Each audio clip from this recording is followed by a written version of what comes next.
C'était en l'an 270, dans la ville portuaire de Patara sur la côte de l'Asie mineure, qu'un enfant vit le jour. Nicolas, tel était son nom. Ses parents étaient de riches commerçants, mais surtout des chrétiens fervents vivant leur foi dans la clandestinité. L'Empire romain persécutait impitoyablement les disciples du Christ, pourtant cette famille refusait de renoncer à son espérance renouvelée. Ils élevèrent leur fils dans les enseignements de l'Évangile, lui transmettant une vérité essentielle. La vraie richesse se trouve dans le service des plus vulnérables. Le destin frappa cruellement. Une épidémie emporta ses deux parents alors qu'il était encore jeune, le laissant orphelin avec un héritage considérable. Ce moment aurait pu le briser ou le corrompre, mais il devint au contraire le catalyseur d'une transformation personnelle extraordinaire. Nicolas comprit que cette fortune n'était pas un privilège à préserver, mais une responsabilité à honorer. Une force intérieure le poussait vers un but de vie radical, consacrer sa richesse à soulager la souffrance humaine. Il commença à agir dans l'ombre. Nicolas secourait secrètement les familles désespérées, protégeait les enfants menacés d'abandon, aidait les marins endettés.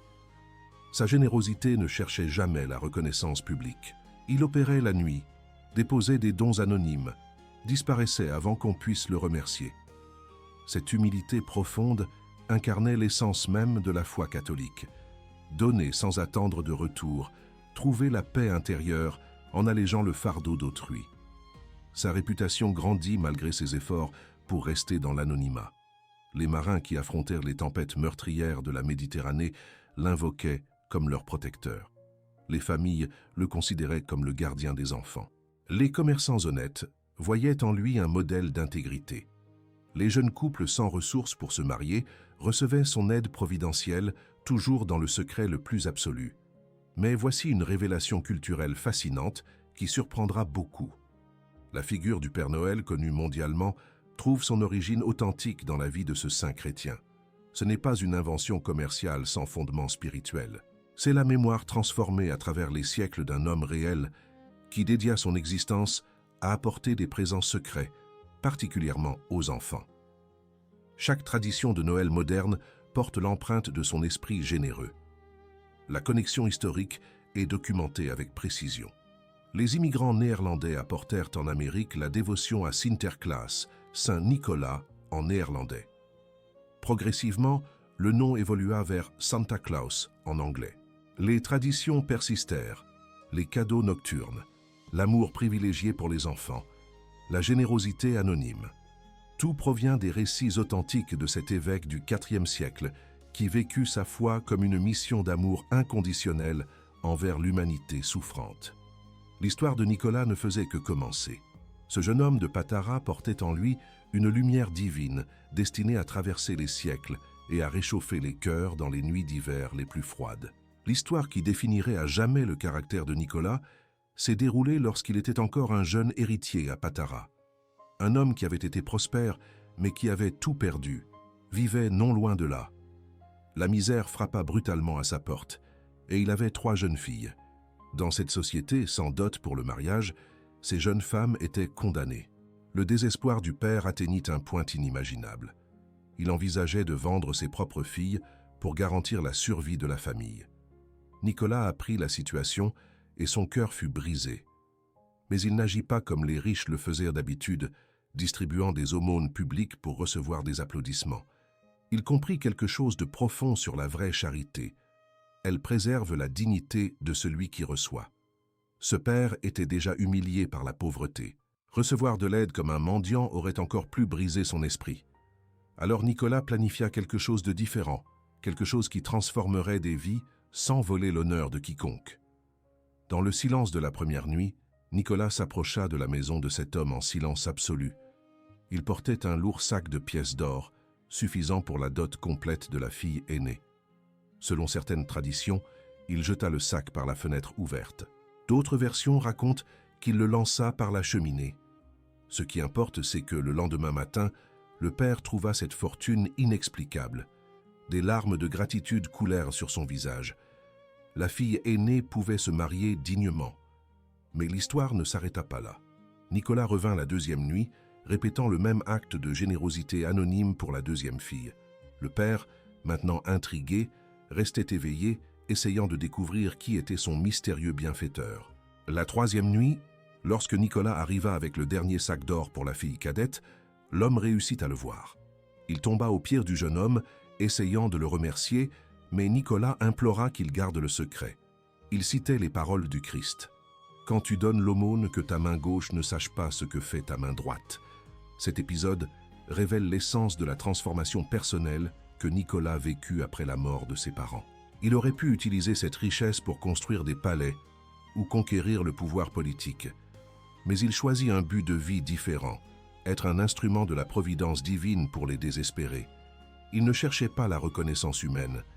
Sa récompense était de savoir que 3 vies avaient été sauvées, que 3 jeunes femmes auraient un avenir, qu'une famille ne serait pas détruite par la misère. Les 3 jeunes filles se marièrent et fondèrent leur propre famille. Le père, qui avait été au bord de l'acte le plus désespéré qu'un homme puisse commettre, retrouva sa dignité et sa foi. Il raconta l'histoire en secret seulement à quelques-uns, et c'est ainsi que commença à se répandre la renommée de ce jeune homme extraordinaire qui donnait sans rien attendre en retour. C'était la charité au sens le plus pur, l'amour chrétien transformé en action concrète qui changeait des destins. Cette histoire des 3 jeunes filles deviendrait la plus célèbre de la vie de Nicolas. Des siècles plus tard, elle inspirerait d'innombrables œuvres d'art, serait racontée dans des églises à travers tout le monde chrétien, et planterait la graine de la tradition des cadeaux secrets que nous associons aujourd'hui à l'esprit de Noël.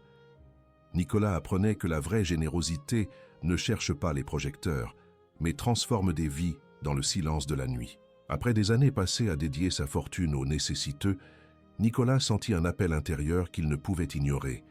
Il devait se rendre en Terre Sainte, marcher sur les lieux où le Christ avait vécu, prêcher et donner sa vie pour l'humanité. Ce pèlerinage n'était pas du tourisme spirituel, c'était une quête profonde de but de vie, un besoin de toucher le sol que le Sauveur avait foulé. Nicolas vendit ce qui lui restait de ses propriétés, le distribua aux pauvres et partit pour un voyage qui transformerait son destin. Des mois plus tard, il revint complètement transformé. Le pèlerinage avait allumé en lui une flamme encore plus intense de servir Dieu. Mais au lieu de retourner à Patara, il se sentit guidé vers Myre, une ville importante de la région de Lycie. Il ne le savait pas, mais il arrivait là exactement au moment où la communauté chrétienne locale faisait face à une crise. L'évêque était décédé et les chefs de l'Église étaient en débat intense sur qui devait assumer ce ministère crucial. L'Église primitive avait ses propres méthodes pour choisir ses évêques. Les leaders se réunirent en prière, cherchant le discernement divin pour une décision si importante. En cette nuit spécifique, quelque chose d'extraordinaire se produisit. L'évêque le plus âgé eut une révélation claire. Dieu choisirait le prochain pasteur de Myre de manière univoque. Le premier homme à entrer dans le temple le lendemain matin serait l'élu. C'était un signe qui ne laissait aucune place à la politique humaine ou aux préférences personnelles. Nicolas ne savait absolument rien de ce processus. Le lendemain matin, il se réveilla tôt avec le simple désir de prier dans le temple avant que le jour ne commence. Il cherchait juste un moment de paix intérieure avec Dieu, sans imaginer que sa vie était sur le point de changer complètement. Quand il ouvrit les portes de l'église et entra, il trouva tous les leaders réunis, le regardant avec une intensité qu'il ne comprenait pas. Ce fut alors que l'évêque ancien s'approcha et lui demanda son nom. Lorsque Nicolas répondit, il y eut un moment de silence profond. Alors l'ancien déclara devant tous que là se trouvait l'homme que Dieu avait choisi pour être le nouvel évêque de Myre. Nicolas fut stupéfait. Il n'avait que 30 ans, était pratiquement inconnu dans cette ville et ne se considérait pas digne d'une telle responsabilité. Il essaya de refuser, arguant de sa jeunesse et de son inexpérience. Mais les leaders furent fermes. Ce n'était pas un choix humain, c'était la volonté divine manifestée. Après des jours de prière et de lutte intérieure, Nicolas accepta l'appel. Il comprit que tout ce voyage, depuis la mort de ses parents jusqu'à la distribution de sa richesse et le pèlerinage en Terre Sainte, avait été une préparation pour ce moment.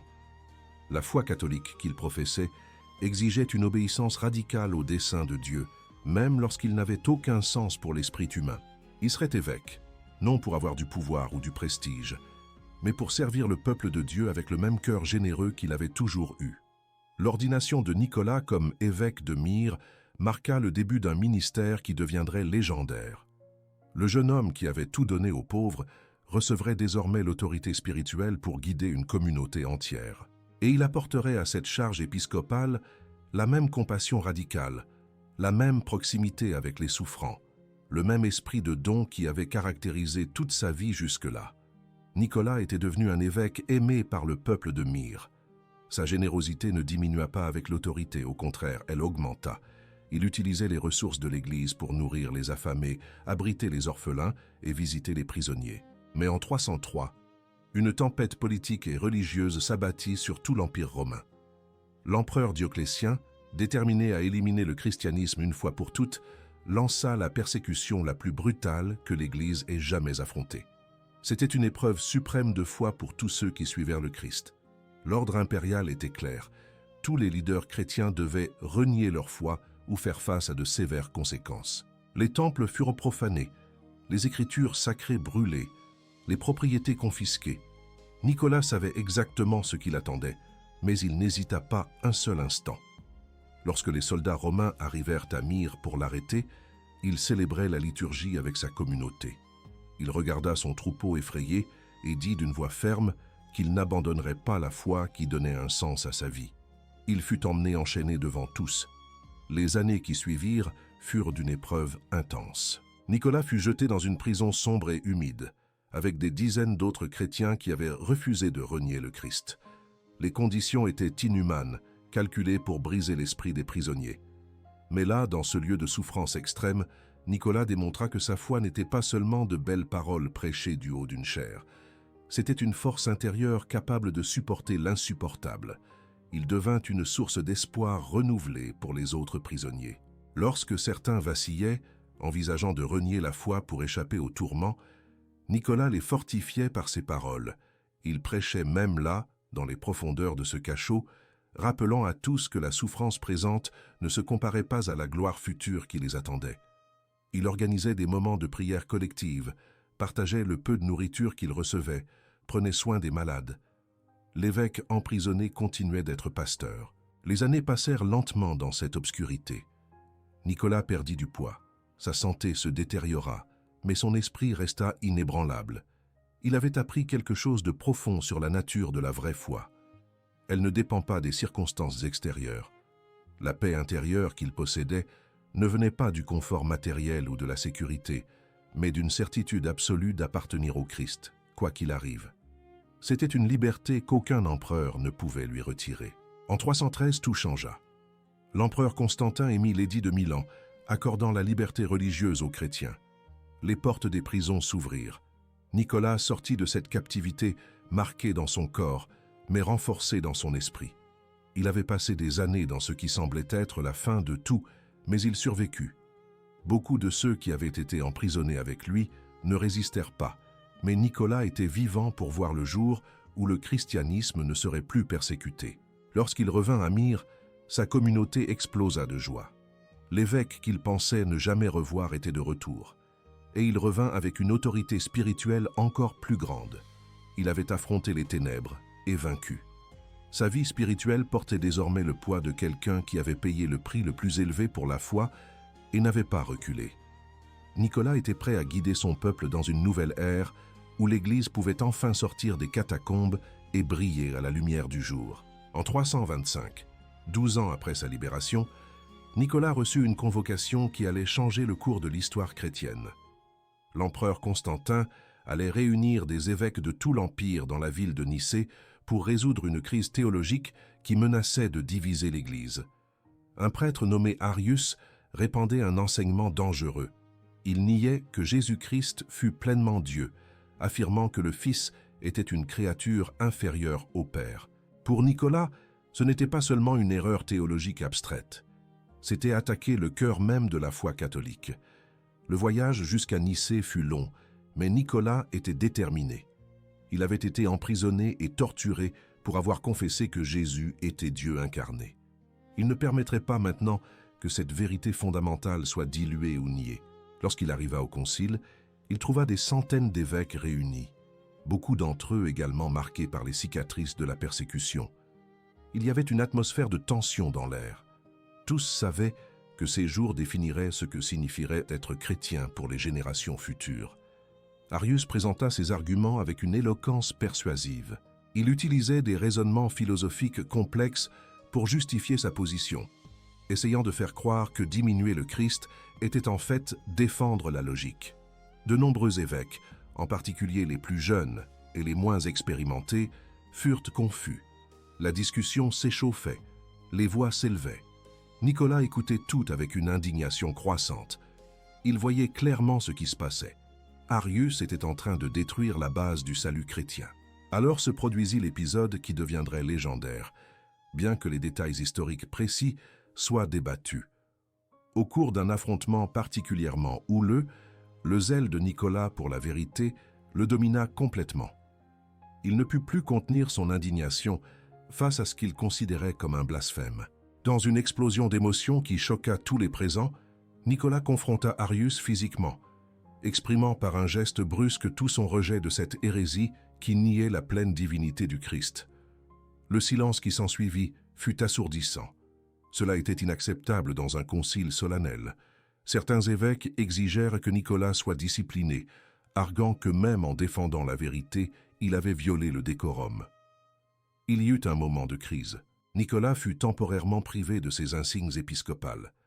Mais alors, des récits racontent que plusieurs évêques eurent des visions la même nuit, où le Christ et Marie apparaissaient, rendant à Nicolas ses symboles d'autorité, validant son zèle pour la vérité.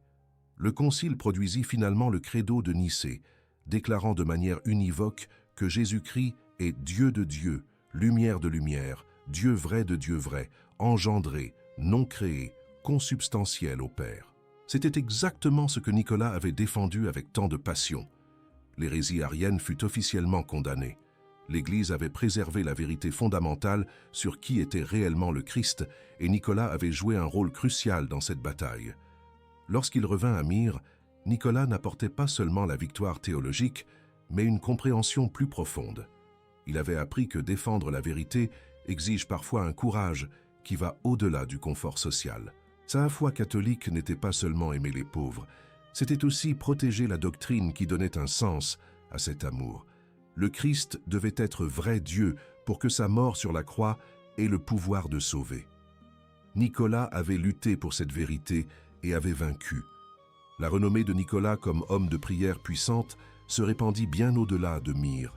Des histoires extraordinaires commencèrent à circuler dans les ports de la Méditerranée, racontées par des marins qui juraient avoir expérimenté son intercession miraculeuse.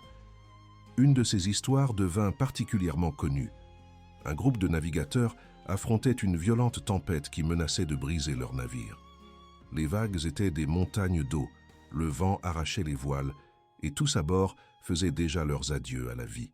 Dans le désespoir absolu, un des marins qui avait été à Myre cria en invoquant le nom de Nicolas.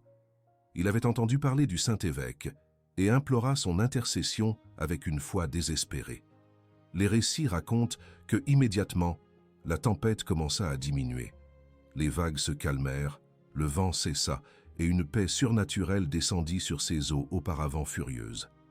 Lorsqu'ils accostèrent finalement en lieu sûr, les marins allèrent directement à Myre pour remercier personnellement Nicolas. Il les reçut avec humilité, redirigeant toute la gloire à Dieu. Mais ce n'était pas seulement en mer que se produisaient des événements extraordinaires liés à Nicolas.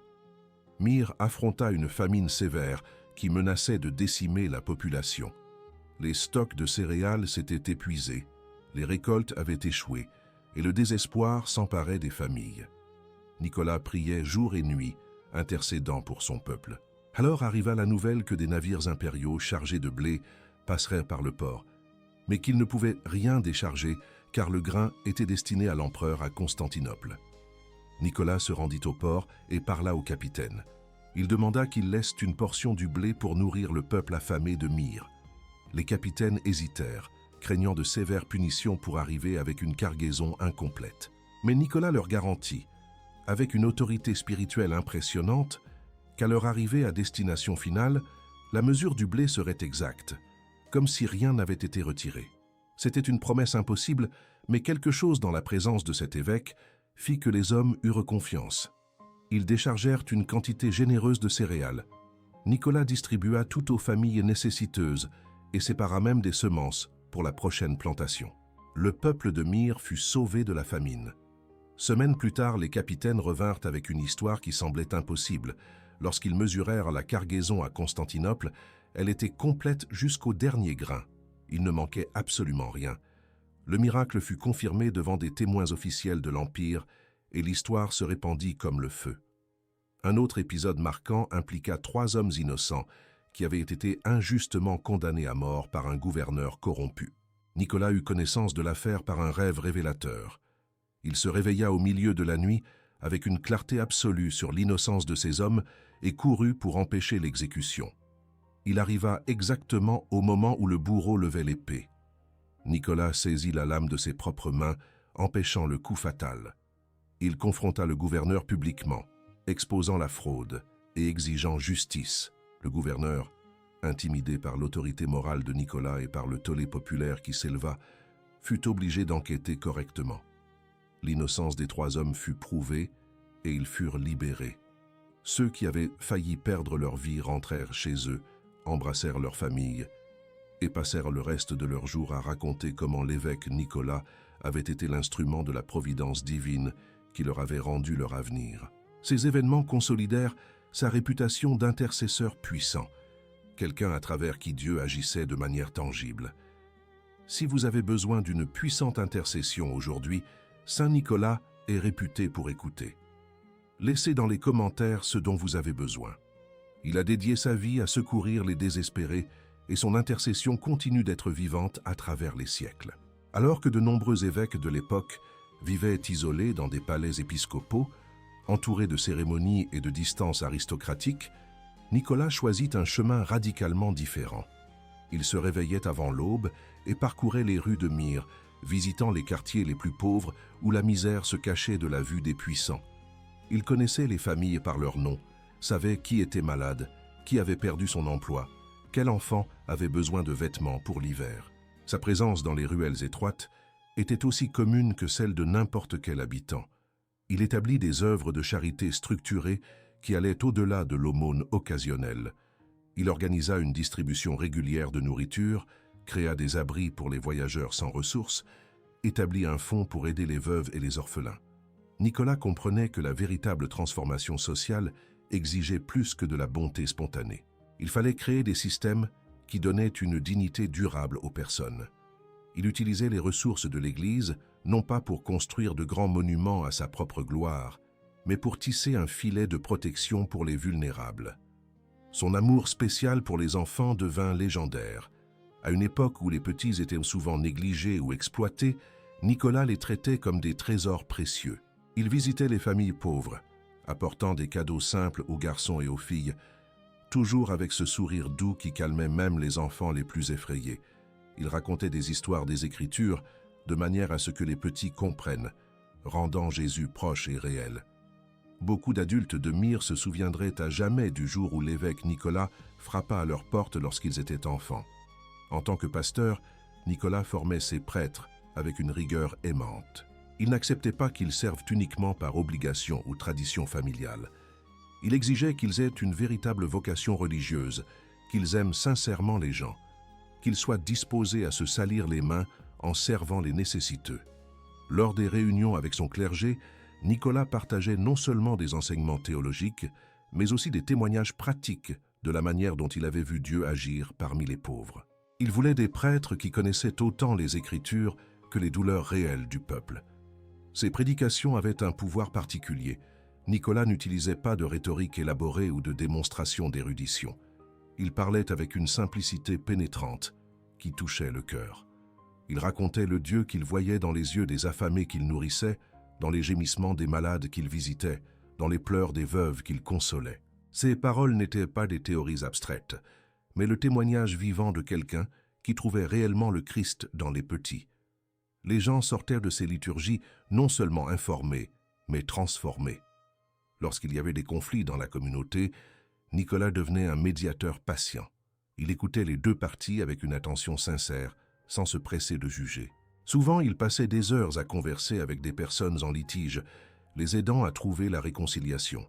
Son autorité ne venait pas de l'imposition, mais de l'exemple.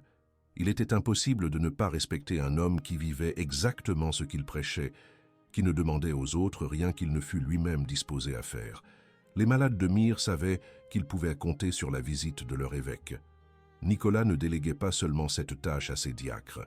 Il se rendait lui-même dans les chambres étouffantes où souffraient les malades, tenait leurs mains, priait sur eux, apportait des médicaments lorsque c'était possible. Il n'avait pas peur de la contagion ou de la répulsion face à la maladie. Il voyait en chaque malade le Christ souffrant lui-même. Cette proximité radicale avec la souffrance humaine fit de Nicolas non seulement un leader religieux respecté, mais un père spirituel profondément aimé par son peuple. Le 6 décembre 343, Nicolas sentit que son temps sur terre touchait à sa fin. Il avait environ 73 ans, un âge avancé pour l'époque, et son corps portait les marques de décennies de service intense. Dans les derniers jours, il réunit ses prêtres et donna des instructions finales sur les soins aux pauvres, aux veuves, aux orphelins. Il parla avec la sérénité de quelqu'un qui ne craignait pas ce qui allait arriver. Il avait vécu sa foi catholique avec une intégrité absolue et se préparait maintenant à rencontrer face à face le Christ qu'il avait toujours servi dans les petits. Lorsque la nouvelle de sa mort se répandit à Myre, la ville entière sombra dans un deuil profond. Ce n'étaient pas seulement les pleurs protocolaires pour la perte d'une autorité religieuse, c'était la douleur sincère d'un peuple qui perdait un père, un protecteur, un ami véritable. Des milliers de personnes accompagnèrent son corps jusqu'au sépulcre. Elles pleuraient ouvertement, racontaient des histoires de la façon dont Nicolas avait changé leur vie, comment il avait été présent dans les moments les plus difficiles. Les enfants, surtout, semblaient sentir qu'ils avaient perdu quelqu'un d'irremplaçable. Mais quelque chose d'extraordinaire commença à se produire presque immédiatement après son enterrement. La tombe de Nicolas devint un lieu de pèlerinage instantané. Des gens venaient de villages éloignés pour y prier, et des récits de guérisons miraculeuses commencèrent à surgir. Des aveugles qui recouvraient la vue, des paralytiques qui recommençaient à marcher, des maladies graves qui disparaissaient inexplicablement. La puissante intercession que Nicolas avait exercée de son vivant semblait continuer maintenant de manière encore plus intense depuis le ciel. Un phénomène particulièrement notable attira l'attention de tous. De la tombe de Nicolas commença à émaner un liquide aromatique et cristallin qui fut connu sous le nom de manne de Saint-Nicolas. Ce n'était pas une décomposition ordinaire, mais quelque chose qui défiait toute explication naturelle. Les pèlerins recueillaient ce liquide dans de petits flacons et l'emportaient dans leurs terres. De nombreux témoignages apparurent de personnes qui appliquaient la manne sur des plaies et des maladies et expérimentaient un soulagement ou une guérison complète. La science de l'époque ne parvenait pas à expliquer le phénomène. La vénération de Nicolas se répandit rapidement dans tout l'Orient chrétien. Des églises lui furent dédiées, des icônes peintes à son image, des hymnes composés célébrant sa sainteté. Mais ce n'était pas un culte vide ou une superstition populaire. C'était la reconnaissance sincère que cet homme avait vécu l'Évangile de manière si radicale que sa vie était devenue une transparence de Dieu. Les gens n'adoraient pas Nicolas, mais à travers lui, ils trouvaient un accès plus intime au Christ lui-même. Des évêques d'autres diocèses commencèrent à voyager à Myre spécifiquement pour prier sur la tombe de Nicolas avant de prendre des décisions importantes. Des marins faisaient des détours sur leur route commerciale pour y laisser des offrandes de gratitude pour les tempêtes auxquelles ils avaient survécu. Des familles amenèrent des enfants malades, déposant sur le sépulcre leurs espoirs de guérison. L'héritage durable de Nicolas n'était pas seulement dans les mémoires, mais dans une présence spirituelle active qui continuait de transformer des vies. Au cours des 100 premières années après sa mort, des centaines de miracles furent documentés et examinés par l'Église. Ce n'étaient pas seulement des guérisons physiques, mais des conversions profondes, des réconciliations familiales impossibles, des provisions financières qui arrivaient dans des moments de désespoir absolu. C'était comme si Nicolas, libéré des limitations du corps physique, pouvait maintenant être présent en plusieurs lieux simultanément, continuant sa mission de secourir les affligés. La mort n'avait pas mis fin à son ministère, elle avait seulement transformé sa manière d'agir. Pendant des siècles, la tombe de Nicolas à Myre est restée l'un des centres de pèlerinage les plus importants du monde chrétien. Mais au XIe siècle, la région affronta des invasions qui menaçaient de tout détruire. Les forces islamiques avançaient à travers l'Asie mineure, conquérant territoire après territoire. Myre était en danger imminent de tomber sous une domination qui pourrait profaner ou détruire les reliques du saint qui y reposaient depuis plus de 700 ans. C'était une crise qui mobilisa les chrétiens de terres lointaines. En 1087, des marins de la ville de Bari, dans le sud de l'Italie, prirent une décision audacieuse. Ils naviguèrent jusqu'à Myre avec la mission de récupérer les reliques de Saint Nicolas avant qu'elles ne soient perdues à jamais. Lorsqu'ils arrivèrent, ils trouvèrent la ville partiellement abandonnée, les moines locaux luttant pour protéger ce qu'ils pouvaient. Les Italiens ne volèrent pas violemment. Ils négocièrent, argumentèrent qu'ils pourraient mieux préserver ce trésor sacré et réussirent finalement à emporter avec eux les restes mortels du saint qui avait changé tant de vies. L'arrivée des reliques à Bari, le 9 mai 1087, fut un événement d'impact mondial. Des foules se rassemblèrent au port. Le pape Urbain II se rendit rapidement sur place pour consacrer la nouvelle basilique construite spécialement pour abriter les restes de Nicolas. La construction de la basilique Saint-Nicolas de Bari devint un projet architectural magnifique, reflétant l'importance de ce saint pour toute la chrétienté. L'édifice subsiste encore aujourd'hui, attirant des pèlerins de tous les continents.